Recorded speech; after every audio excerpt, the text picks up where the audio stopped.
Women who gave nice guys a chance, how did it work out? Turned out to be an awful human being. Was a nice shy guy at first, but upon getting into a serious relationship that was just for the public, behind closed doors was a very insecure person. He had decent looks, but was short and skinny with glasses. I didn't mind, and never used that against him, but it affected his confidence and he took it out on everyone else. Even after trying to work on it for months and always reassuring him, he ended up cheating on me several times, and then hid behind the nice guy victim thing. Went and told everyone that I was out of his league and just using him as a place to live, and I had been the one cheating, which wasn't true. I moved out and got my own place immediately to proceed I could and cut all ties. Went on and on about what a great, compassionate guy he was. He was actually just your garden variety, abusive psycho. He once said to me, "I wish you had been abused, so you would realize how great I am." What the duck? Who says that? Exclamation mark. At first I was sympathetic that he hadn't really made any friends before we dated, starting at the end of our junior years of high school, and believed him when he talked about how people always bullied him wherever he went and no one wanted to make friends with him. He also loved the idea of dating someone who was going to be a counselor because he thought it was an admirable job. Turns out he just wanted someone to be more of a therapist than a partner to him. And he would get upset if I didn't walk on eggshells around him. Later on he also started blaming me for not wanting to have sex with him every day. I was getting frequent urinary tract infections, multiple a month at one point, and was physically unable to, but that was an excuse to him. He considered masturbating almost as reprehensible as cheating on him. So when I wouldn't be in the mood every day, it would be my fault for masturbating, whether I had or not, and got to a point where I would just agree to get it over with and get him to leave me alone. He had a lot of weird ideas about sex and how it could only be missionary with very little foreplay or aftercare. So sex became this uncomfortable 2-minute daily dissociation that I got through for a while because I thought that's what I had to do for someone to love me. I've since found a partner who values me and takes care of me back when I take care of him, although lately he's been doing much more to support me. He is a gift that I'm constantly grateful for. He went out bowling with his friends, and then when he came home he complained to me that for the first time in his life a hot girl had hit on him while he was out, and he was unlucky enough to actually have a girlfriend. He seemed genuinely sad he had to turn her down, and expected me to be grateful he did it. He was always nice to me, but very easily jealous anytime another guy spoke to me. We were just friends and only went out once, yet he felt like he needed to make me feel bad whenever other guys gave me a little attention. He also had a horrible drinking problem and serious anger issues, and the whole time he was trying to woo me, he was also hooking up with his ex and ended up getting her pregnant. So yeah, no regrets about that. Not well. He was funny and friendly in public, but turned into a different person as soon as we were behind closed doors. He was basically your textbook abuser, manipulative, controlling, and demanding. He wanted to do some really weird and degrading to me sex stuff and acted like I was the psycho for not wanting to. He'd make angry comments like I'm just trying to be romantic and you keep freaking out. I got out of the relationship before he could hit or rape me, but no question, that was what the future held. Oh, and he still insisted that he was the nicest guy I'd ever meet. We dated. He was attentive and not like the other guys. He wasn't my type really, but I had been dating people who genuinely treated me poorly, and I thought it was time I made a more mature decision and dated someone with a job, who respected me, etc. He proposed super fast. I married him. Fast forward, he slowly became the most abusive person I have ever known, demanding that I'd evolve into his sex slave. He was addicted to porn, weed, video games, and believed he was not like other guys. He was special. According to him, he was more honest, smarter, etc. than anyone in the world, and I didn't appreciate him enough. I became a prisoner in my own home. He controlled all the money and my social life. I was miserable. One day he physically attacked me, basically a coercive / physical rape attempt, and I fled my home in panicked fear. He sent me a manifesto email telling me that, unless I can submit 100% to his complete sexual control at all times, I was not to come home to the house we owned together. We are divorced now. He keeps trying to get me back. He has changed and misses me. Nice guys. Not even once. We met on Tinder, and he convinced me he was such a nice guy, and he was so misunderstood. The typical sob story. He fat-fished me with old photos.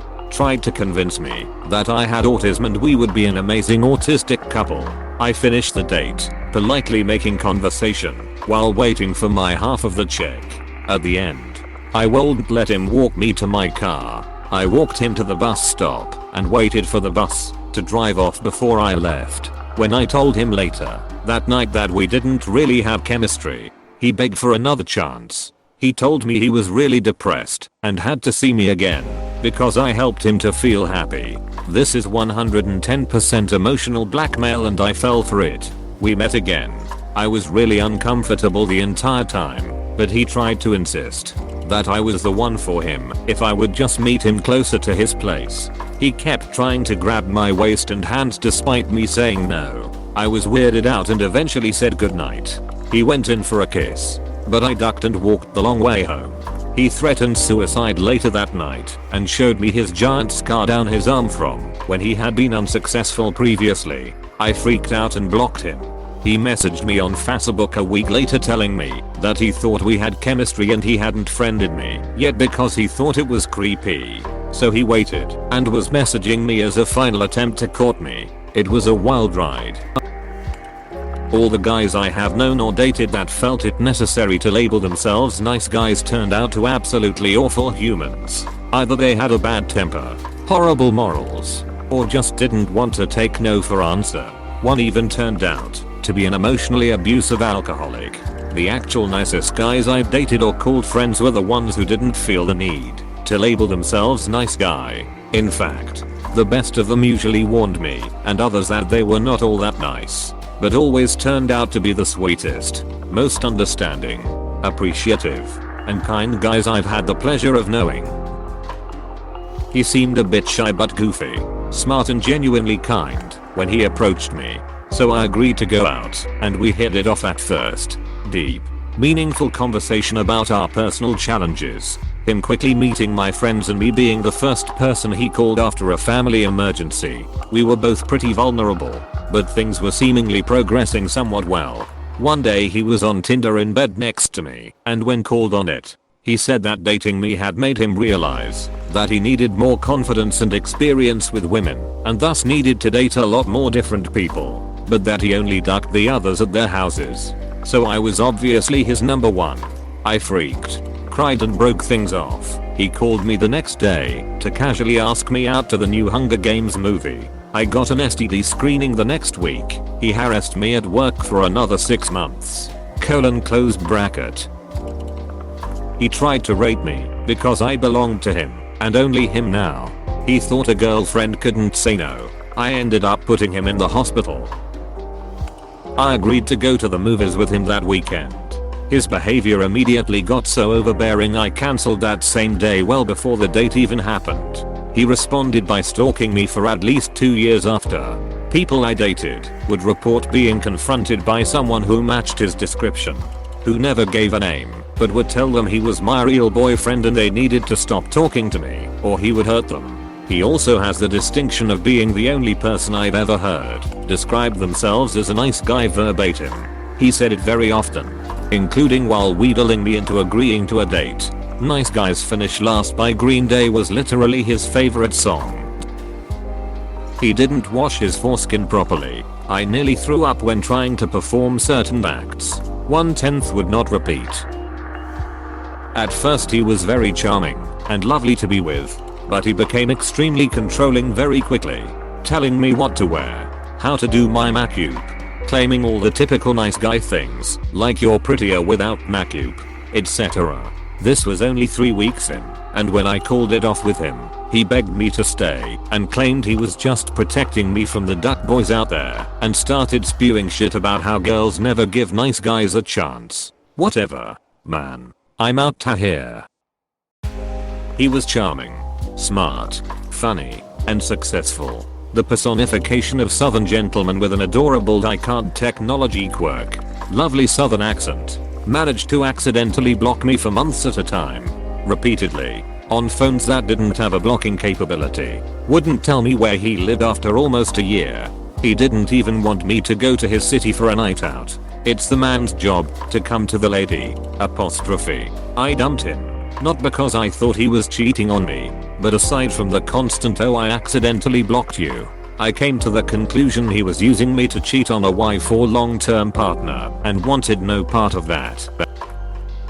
He made up a whole scenario about a fake job. Told me he worked for Kimberly-Clark as a graphic design person, which already was strange sounding. As my suspicion grew, I asked for a BS selfie from his office. He proceeded to navigate himself an hour away from his house to an actual high-rise within the city and took a picture of himself in an elevator mirror without realizing I'm not stupid. He left his facial piercings in and was wearing a hat. Casey is not that lenient. When confronted he said he didn't know why he lied. WTF. He went on and on about how he wouldn't just use me for sex. I mean, I'd hope not. Why the need to tell me repeatedly? Closed bracket comma. Tried to buy me expensive gifts after one date. Went way over the top with compliments. I got very uncomfortable and cancelled our second date. Nothing bad. It was just bland. Kinda like the guy. Just a whole bunch of it. If he was ice cream, he'd be a sad flavorless vanilla with freezer burn. All we did really was hang out at his house and watch South Park. Back when it was cool. He would talk about how women weren't interested in him, which was weird because hello. Dating you here. We were each other's first, and I wanted to do more than watch him play WoW and us watch South Park. He wasn't interested until I was going to break up with him. We didn't stay friends and I learned not to date coworkers when you work in an office of 3. I ended up filing a police report and moving apartments because he didn't take it well when I broke up with him. He spent hours outside my apartment demanding an explanation because he just couldn't understand that I didn't want to be with him anymore. He was convinced someone had talked me into ending it, and if I would just hear him out I'd change my mind. Took 3 visits from the cops and a change of address before he got the message. Never dated him, but he was one of my best friends for a decade until recently. He was pretty depressive for a lot of our friendship, and I was happy to be a support system. But towards the end, his complaints about life become more and more about how women have it so much easier than men. He began to talk about how he wasn't man enough for the women around him and it wasn't fair that he didn't have a girlfriend. His inward feelings of feeling emasculated by society turned into outward anger for the women who rejected him because they expected him to have his shit together a little bit. I just got so sick of hearing him say that everything was so much easier for women. He said he would kill himself if I didn't go out with him. I didn't and has still alive actually has a girlfriend too. I learned that anyone can be nice, but nice does not mean a man is compassionate or empathetic. The nicest guy I dated was extremely and even overly polite and would talk about how much he cared for people. I found out rather quickly he was the most selfish and entitled guy I've ever dated. More than the douchey type I usually go for. I was with a nice guy once. He was absolutely incredible. But he had clinical depression. Unfortunately, it got the best of him one day and he just ghosted. I haven't heard from him since. I have no regrets though. He has a lot of qualities that I'd want in a mate when I'm ready to date again. Please click subscribe if you enjoyed this video.